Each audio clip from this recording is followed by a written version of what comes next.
¿Me escuchas bien, Adolfo? ¿Cómo estás? ¿Cómo está México? Olá, Olá! tudo bem? Tudo bem, querida? Tudo certo. Dá para me ouvir bem assim? Eu tô sem o fone, mas acho que dá para escutar, né? Dá para escutar, aham. Super obrigada pela tua disponibilidade em participar da nossa série de entrevistas que deu origem ao livro que a gente participou, né? A primeira live que eu fiz dessa série foi justamente com a Letícia Provedel. Ah, legal. E a gente já tem esse projeto há uns 3 anos que eu convido uma vez por mês uma mulher na área de propriedade intelectual para falar um pouco sobre a vida dela, né? E até para ser uma referência para outras mulheres que querem também atuar nessa área. Eu acabei fazendo esse projeto porque eu comecei a inscrever o escritório em alguns rankings de advocacia e eu tinha recém me formado na pós e eu comecei a ver que não estava fechando a conta, né? Porque eu tinha de 40 pessoas na pós, 35 eram mulheres.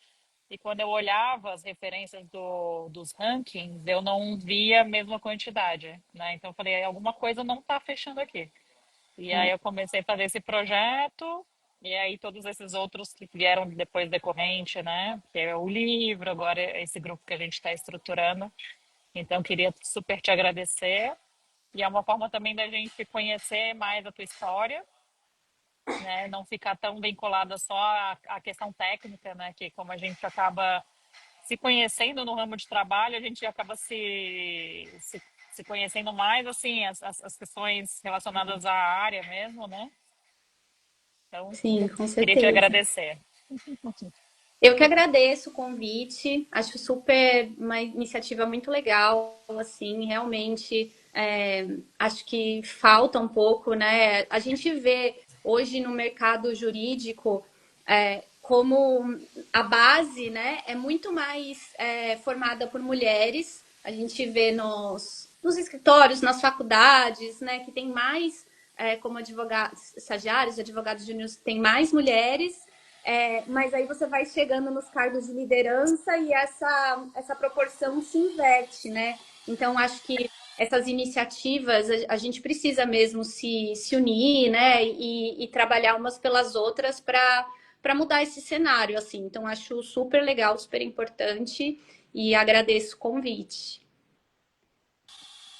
Show, vou apresentar aqui a nossa entrevistada de hoje, que é a Denise Lousano. Ela é associada sênior do Veirano Advogados, liderando a área de mídia e entretenimento, além de atuar com temas de proteção de dados e propriedade intelectual, formada em Direito pela PUC São Paulo, concluiu um LLM em especialização em propriedade intelectual e tecnologia pela University of California, Berkeley, onde foi editora associada da revista de Direito e Tecnologia e integrou o conselho executivo da organização estudantil Women in Tech Law at Berkeley Law. Que bacana!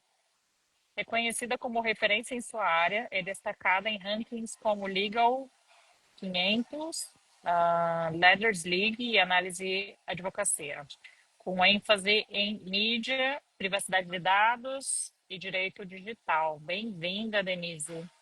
E a gente começa para conhecer um pouquinho da sua história. Qual foi a maior mentira que te contaram sobre o direito? Olha, eu acho que é a glamorização, assim, do direito. Acho que a gente cresce vendo advogados em filmes, em séries, e é sempre aquela coisa, né? Casos super importantes, você está sempre lidando com uma questão ali de vida ou morte, tem sempre aquela coisa, aquela posição glamurosa do advogado, e acho que nosso dia a dia, claro, a gente tem até, né, esse tipo de caso e esse tipo de situação, mas acho que nosso dia a dia é diferente disso. Acho que é, é uma coisa. A gente está muito sentado ali na frente do computador, às vezes é uma profissão um pouco mais individual, mais solitária, né? E acho que isso não se reflete no que as pessoas imaginam assim do papel do advogado, né? Acho que no começo a gente não pensa que vai ficar a maior parte do nosso tempo sentado no computador revisando documentos, né? Mas, mas tem também a parte glamourosa aí cá. E quando que você sentiu esse glamour, assim? Quando que aconteceu que você, agora é esse glamour aqui que eu tinha ouvido falar? Teve algum momento específico? Eu acho que às vezes tem alguns casos assim que a gente trabalha, né? Que são casos que estão muito ali em pauta naquele momento, que são muito relevantes e que demandam mesmo essa correria, essa coisa mais urgente, esse corre para lá e para cá, conversa com um, conversa com outro, ir aos tribunais, fazer sustentação oral, né? Acho que esse tipo de caso reflete um pouco mais essa ideia que a gente tem inicialmente no direito, né? Mas assim, isso é um percentual até relativamente pequeno do nosso dia a dia, né? Mas acho que tem alguns projetos que a gente se envolve que a gente consegue sentir isso, né? E até em coisas assim, atividades mais paralelas do direito que a gente faz, né? Por exemplo, no lançamento do nosso livro, que né, ali você está né, com muitas pessoas ali importantes reunidas, comemorando uma conquista, né? Ainda mais no cenário do nosso livro que é feito por mulheres ali, né? O lançamento no STF. Então, esses momentos, eles trazem um pouco mais dessa ideia mais glamurosa do direito. E quando que você se deu conta que queria trabalhar com propriedade intelectual? Você é de São Paulo mesmo? Eu sou de São Paulo, eu tô no Rio, vai fazer 3 anos que eu me mudei para cá, é, mas sou de São Paulo e trabalhei antes também no Verano lá de São Paulo.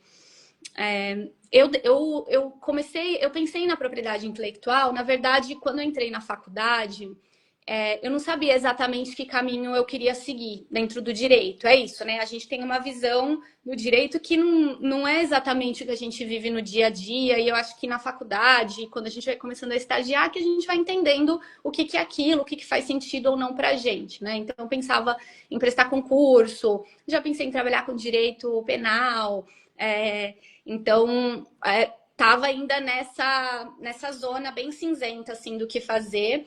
Já estava estagiando no tribunal com uma juíza e gostava muito, aprendia muito, mas eu tinha vontade de ter essa vivência assim de escritório, sabe? Até para saber mesmo, conseguir entender que caminho a gente quer seguir, né? E além disso, a faculdade também exige horas de estágio, né? Então, quando eu cheguei a esse momento de ir para um escritório, eu parei para pensar dentro dessas áreas comerciais, que não eram inicialmente o caminho que eu pensei em seguir quando eu estava na faculdade. O que me interessava mais? E aí eu comecei a gostar muito, me interessar, assim, ter muita curiosidade pela propriedade intelectual, que eu acho que é uma das áreas que está mais conectada com o nosso dia a dia. Assim, a gente vê muito do tema da propriedade intelectual no nosso cotidiano, assim, né? A parte de marcas, de concorrência, eu sempre gostei muito do mercado do entretenimento, sempre fui fascinada assim pelo audiovisual, pela música. Então isso também me atraiu, né? A propriedade intelectual encampa esse tipo de trabalho também. Então foi aí que eu falei, acho que dentre as áreas mais comerciais ali que tem nos grandes escritórios, acho que essa talvez eu me encontre. Então, foi a primeira área que eu estagiei, né? Tirando esse período no tribunal, já foi em propriedade intelectual, entrei no Daneman, fui efetivada lá e desde sempre, então, trabalho nessa área, assim, nem cheguei a ter muito contato com áreas diferentes, porque logo comecei a gostar muito dessa área, assim, me encontrei. Essa tua experiência no Dânima foi um estágio ou tu já eras advogada? Eu Eu entrei como estagiária lá, fiquei 2 anos como estagiária e fui efetivada. E aí trabalhei também como advogada. Trabalhei primeiro no contencioso, fiquei alguns anos no contencioso, depois fui para o consultivo. É, Gostei muito do consultivo. Eu acho que eu gostava do contencioso, assim, do dia a dia ali, do contencioso. Acho que tem uma dinâmica que é mais ativa, né? Mas eu senti em algum momento que eu queria me aprofundar mais mesmo na matéria, sabe? Acho que às vezes no contencioso a gente acaba ficando na parte a processual que é mais mecânica, assim, né? Então aí fui para o consultivo e gostei muito. E estou no consultivo já há muitos anos. Quando eu entrei no verano, eu já entrei na área consultiva. Até cuido de alguns processos, mais da parte estratégica, assim. Mas hoje trabalho, assim, meu foco é consultivo. E quais foram as maiores dificuldades que você enfrentou na época? Quanto tempo tem que você começou a trabalhar na área de PI? Tem 15 anos, mais ou menos. Eu acho que na época, na faculdade, né? Eu acho que hoje em dia isso já mudou um pouco, mas eu acho que naquela época o tema da propriedade intelectual ele não era muito abordado na faculdade, assim. Então, quem tinha curiosidade e queria aprender sobre esse tema, não tinha muito da onde tirar. A gente tinha ali dentro do direito empresarial, né? Tinha um módulo ali de PI que acabava sendo uma, duas aulas só. Ainda eu estudei na PUC em São Paulo, na PUC ainda tinha uma optativa que você fazia no quinto ano, mas é aquilo, era uma parte muito superficial assim da PI. Eu acho que isso era um desafio, porque você não tinha muito da onde extrair seu conhecimento, você chegava no escritório bem cru, assim, e tinha que aprender ali com o dia a dia do escritório mesmo. Acho que é super válido também, acho que a experiência do escritório ela dá uma dimensão que vai muito além assim do nosso aprendizado na faculdade, mas é bom ter essa base na faculdade, né? Eu acho que isso hoje já está diferente, acho que a área de PI cresceu muito, ela já traz outros temas ali dentro também, que acaba, né, o entretenimento, a proteção de dados, que são temas bem fortes hoje em dia. Então acho que hoje já está mais fácil esse caminho, assim, mas na época acho que isso eu vi isso como um desafio. Ah, que bacana. E como é que foi essa tua experiência em Berkeley? Quando que foi? Quando é que tu teve esse insight de ir pra lá? Eu fui para lá em 2017. Eu sempre tive essa vontade assim de estudar fora. Eu fiz um ano de high school também, quando eu estava no colegial, né? Colegial, como a gente chamava, não sei como se chama, ensino fundamental. Fiz e foi assim um ano muito incrível. Eu gosto disso, de viajar, de conhecer novas culturas. Então, desde que eu voltei lá no colégio, eu já tinha decidido que eu iria fazer um mestrado fora, um LLM fora, assim. Sempre tive isso em mente, sabe? Então, desde que eu entrei no escritório, isso já era um plano meu. É, Acho que eu fiquei alguns anos ainda ali no Dani, mas que eu queria ter uma experiência e até entender que caminho seguir, né? Porque isso, até para quem pensa assim em fazer LLM, fazer mestrado fora, eu acho que isso é super importante você conhecer um pouco já do direito, não ir muito cru, porque senão você acaba não conseguindo direcionar muito bem seus estudos. Quando você já vai sabendo que área você gosta, é dentro da API, qual que é seu campo exatamente, o que você tem mais interesse, acho que fica mais fácil de você aproveitar bem assim essa oportunidade de estar estudando, né, com grandes referências aí da propriedade intelectual, ou enfim, do tema que você tiver indo estudar fora. Então, acho que isso foi bem importante para mim, esse período que eu fiquei no escritório, conhecendo a propriedade intelectual, entendendo que parte da API me interessava de verdade antes de ir para fora. Eu resolvi ir para Berkeley porque fui pesquisar, né? Acho que é a universidade que é número um em propriedade intelectual há muitos anos. Quando eu fui, já era há muitos anos. Então, já mirei assim nessa universidade e foi incrível, uma experiência que vale muito a pena, assim. Acho que de fato você tem contato com pessoas que são muito referência na área. Você está discutindo temas que estão muito à frente, normalmente, do que está sendo discutido no Brasil, além das trocas, né? Você conhecer pessoas de outros países, você aprender a lidar com o estudo de uma forma diferente. Então, acho que é uma experiência incrível para quem tem oportunidade, assim, vale muito a pena. É verdade, lembrando que a Califórnia basicamente é a meca da PI no mundo, né? Não só na área de propriedade industrial, mas também de direitos autorais, né? Por conta de Hollywood. E eu tenho bastante vontade de. Calhou, assim, de eu te chamar, e aí eu, quando eu fui montar o teu currículo, eu vi lá que tu tinha feito ela na Berkeley, né? E aí eu fico nessa, assim, eu gosto muito de TI, mas também gosto muito de entretenimento. Aí, às vezes eu fico transitando entre as duas áreas, né? E sabe que E. lá você consegue fazer essas coisas conversarem bem, assim. Você Uhum, pegar aulas que são mais voltadas para PI, para autoral, e aulas que são bem focadas no entretenimento, assim, acho que é um lugar. A grade lá é bem aberta, sabe? Então você consegue montar o que está de acordo com o seu interesse mesmo. Você acaba não sendo obrigada a fazer aulas que não são tanto, sabe? uhum. Assim. Ah, que legal. Aí eu tô pensando em fazer na UCLA, mas eu vou dar uma olhada na da Berkeley também. É. Não, olha, sim, vale a pena. É muito legal. E a UCLA também, né? Acho que é outro contexto, acho que é um outro tipo também de universidade, mas as duas são incríveis, são super referência. Acho que super vale. Depois a gente até pode trocar uma ideia também sobre isso. Show. E como que é trabalhar no Veiranos? Há quanto tempo? Né? Uma das maiores bancas do Brasil. Deve ser bem desafiante, assim.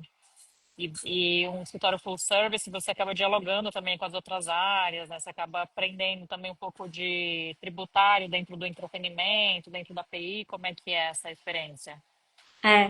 É, é muito bom, assim, foi bem enriquecedor, porque é isso, né? Eu era do Daneman, que é um escritório gigante, é super referência em PI, mas é bem focado.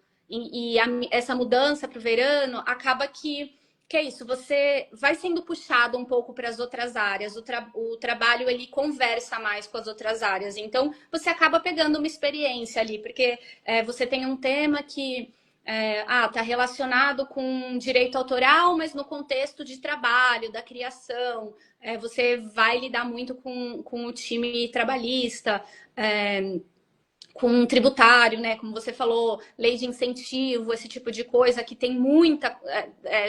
Está muito entrelaçado com o direito tributário. Então, acho que ter estar no escritório full service facilita muito assim esse diálogo de você estar facilmente você conseguir puxar ali alguém para aquela conversa que vai ter uma resposta na ponta da língua, você acaba estando envolvida em casos que por mais que exatamente o que você está trabalhando ali, você absorve o conhecimento, sabe, geral que está dentro daquele caso. Então, eu achei bem legal, assim. Eu acho que foi as minhas duas experiências foram bem interessantes. Então, tá num escritório que é muito grande, que é muito referência, que é muito focado na área, foi muito legal, ainda mais nesses primeiros passos, né, que a gente ainda está conhecendo a API, né, e como falei, né, naquela época ainda, especialmente, você não tinha muita.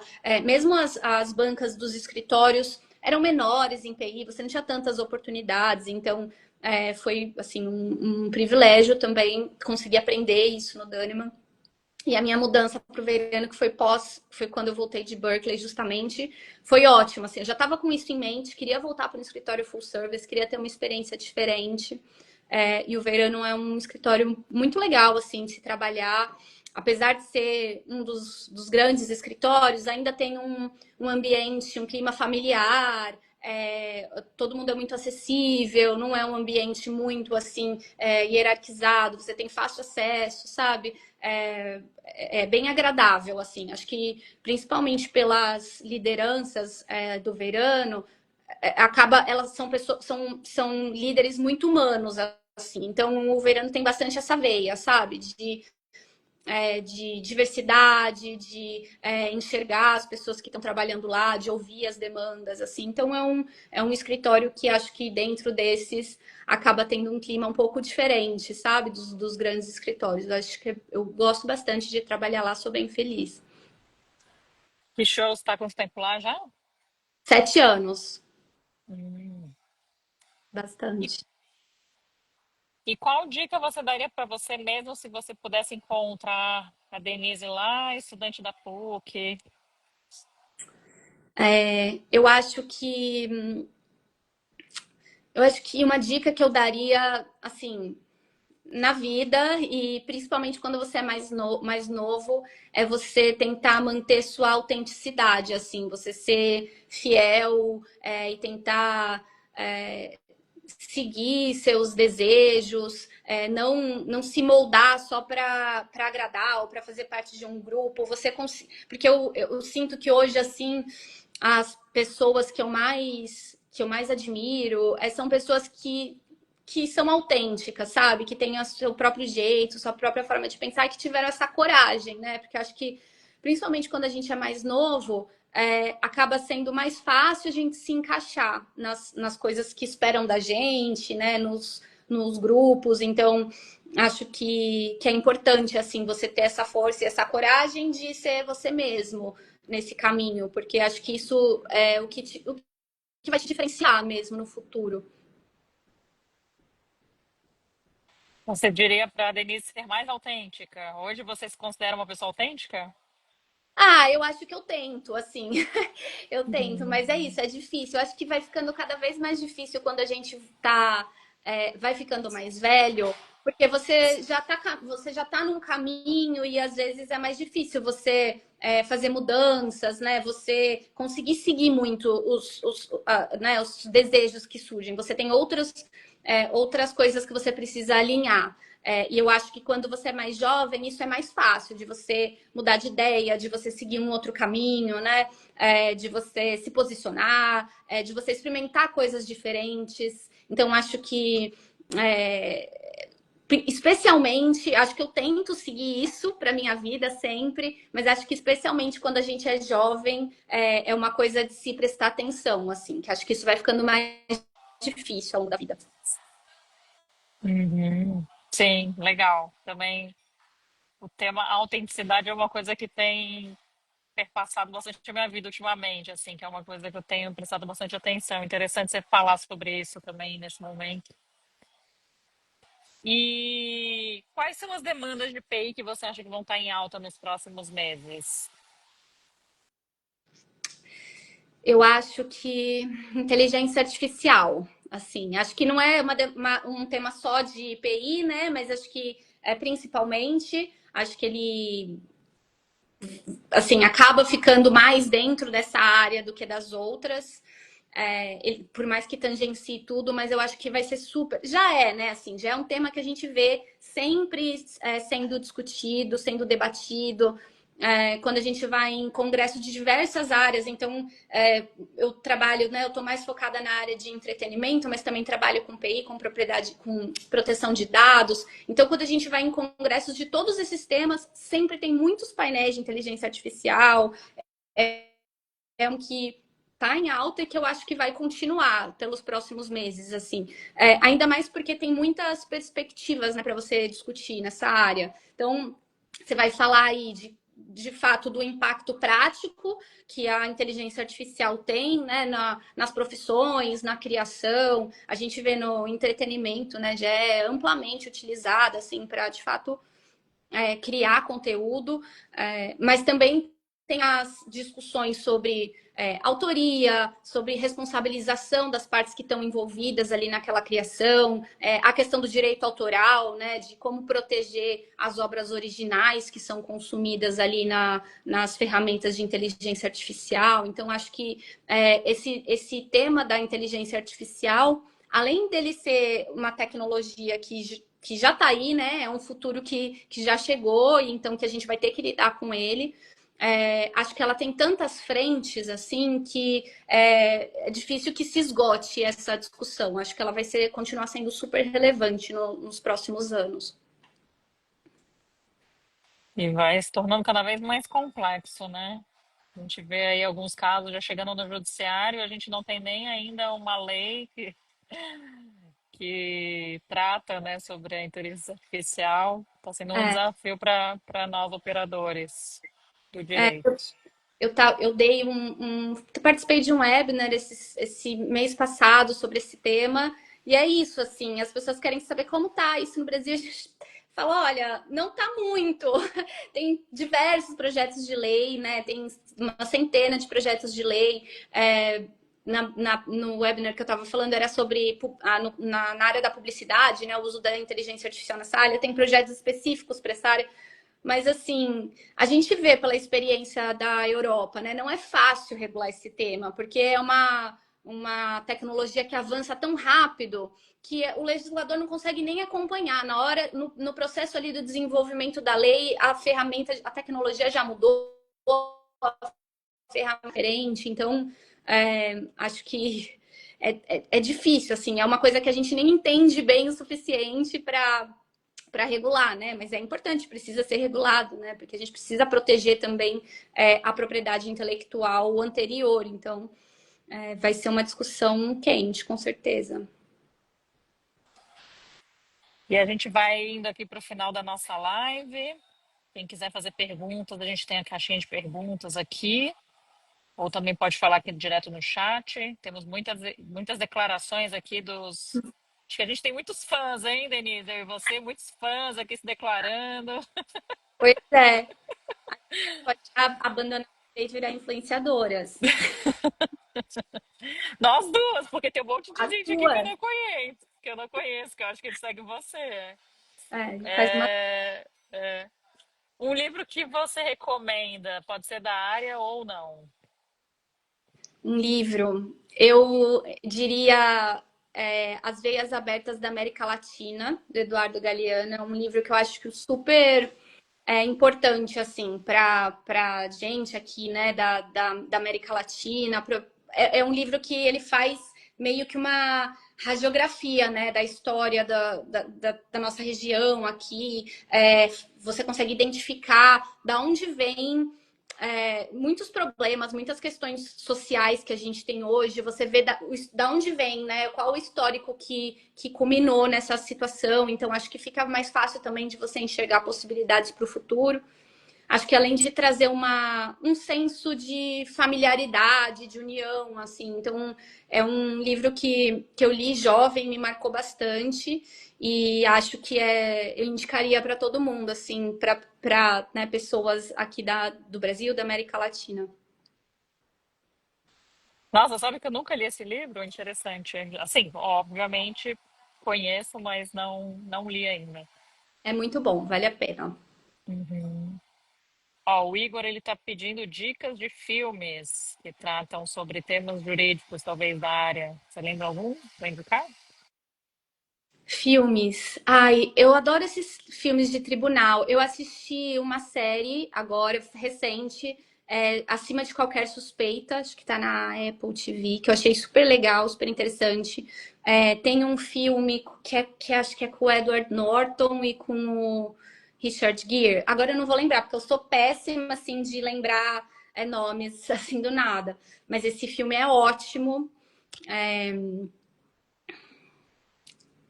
Vou pensar se eu lembro de mais algum, mas Tem um filme que eu vi, já que essa pergunta ficou off-topic, né? Foi aqui uma pessoa que perguntou. Eu vi um filme esses dias, bem interessante, que é O Grande Truque, que fala sobre dois mágicos que um fica tentando roubar o segredo do outro. E o interessante é que mágica não tem proteção por direitos autorais, né? A proteção que tem é segredo, né? uhum. Então, e aí tem essa questão de tipo, qual que é o limite da cópia, do plágio dentro da mágica, bem interessante. Olha, E é bem legal, assim, achei bem interessante. E aí fala sobre isso, assim, sobre essa questão de você roubar o trabalho do outro. Bem legal. Assim, não é exatamente sobre PI, porque em tese mágica não tem proteção, mas acho que tange um pouco essa questão, sabe? De você roubar a expertise da outra pessoa. é. Ah, legal. Super E aí, recomendo. um outro viés, né, jurídico, porque normalmente os filmes jurídicos são mais de crimes, né? Então, é legal. Ah, isso, não tem a ver com jurídico, assim, mas eu acho que tem um pouco a ver com essa Tem a ideia da PI, sabe? questão. Legal, Bem interessante. legal. E aí um outro que eu recomendaria jurídico é como é que é o nome? É um filme que a mulher ela cria um rodo e ela tenta vender um rodo. Esse rodo de passar no chão, que é. Não lembro também, Deixa eu botar qual. aqui. Esse aqui eu já assisti Joy, também. o nome, Joy. Isso, Que fala sobre a, ela é a inventora, né? Ela fez a criação do rodo e ela tentando vender a propriedade intelectual com relação a essa invenção. Bem interessante esse filme também. esse eu já Joy, assisti também. recomendo. Boa dica. Uma frase que define a sua vida profissional, pessoal, até o momento. Ai, olha, não sei dizer uma frase assim, mas eu acho que é um conceito que é tentar focar no presente, sabe? Ver o trajeto como uma coisa mais relevante ou tão relevante quanto o resultado, assim. Porque acho que às vezes a gente fica muito focado em conquistar uma coisa e deixa de usufruir do caminho, né? E eu acho que no fim, no caminho é onde a gente vai enfrentar ali os obstáculos que vão ajudar a gente a se desenvolver, que a gente tem pequenas alegrias ali, porque quando a gente foca muito no resultado, na hora que a gente alcança aquilo, aquilo passa muito rápido. Então, acho que a gente vai vivendo uma vida de, assim, degraus que você nunca chega e que você fica acaba passando tudo batido, sabe? Então acho que eu tenho tentado ter essa mentalidade assim de focar no presente, de aproveitar coisas. Show. E uma mulher que te inspira? Eu tenho muitas mulheres que me inspiram assim. Eu estava pensando aqui em mulheres na política, né? Eu acho que é um ambiente tão masculino, o espaço das mulheres foi conquistado assim de uma forma com tanto suor, de uma forma tão difícil, que é difícil resistir também no ambiente. Várias mulheres feministas, que estão na política que eu admiro, né? Maria da Penha, Conceição Evaristo, Sônia Guajajara, Angela Davis, também a ministra Carmen Lúcia, né, no nosso meio. E como a gente falou no começo, tão difícil ver mulheres em posições de liderança. Então, acho que são exemplos assim que são fundamentais para a gente se inspirar e se enxergar nesses lugares também. Eu não vejo uma gestora, uma CEO que é mulher, né, que é incrível também. Então, acho que tem muitas mulheres aí que eu admiro que me inspiram, né? Até no entretenimento também, eu gosto muito das pessoas que usam dessa plataforma para se posicionar, para falar de temas importantes. Eu admiro muito a Fonda, que está sempre, né, se manifestando, que consegue aproveitar esse espaço assim para trazer temas relevantes. Que show, sim. Nossa, bastante nomes aí pra gente se inspirar, hein? São muitos. E ainda esqueci vários, hein? Denise, muito legal saber sobre sua história, né? Acho que é a primeira vez que a gente conversa bastante, assim, desde que a gente se conhece. É muito legal saber essa Foi trajetória de vida, saber essa experiência lá na Berkeley. Queria agradecer também os inúmeros fãs aqui que super interagiram, fizeram perguntas, muito legal. obrigada, foi ótimo. Eu já vi vários aí, Que show. Mari, Aí lembrando que esse episódio fica disponível no Spotify como podcast e também no canal do projeto no YouTube e aqui também no perfil do Instagram, né? A gente convida uma, uma mulher da área da propriedade intelectual uma vez no mês. Mês que vem vai ser uma mulher que é atuante no INPI. Vai ser a primeira vez que a gente vai chamar alguém do INPI para falar, vai ser bem legal. que E legal. queria super te agradecer, agradecer todo mundo que acompanhou aqui nessa segunda-feira. Eu que agradeço, foi ótimo, adorei o papo. É bom também ter esses ambientes para falar um pouquinho do jurídico, mas um pouquinho de vida, né? Misturar um pouco para a gente ficar também naquela persona só do advogado. Então, foi muito legal. Olha essa iniciativa tua, muito sucesso para os próximos também. Então tá. Um beijão. Boa noite. Um beijo, tchau, tchau. Tchau.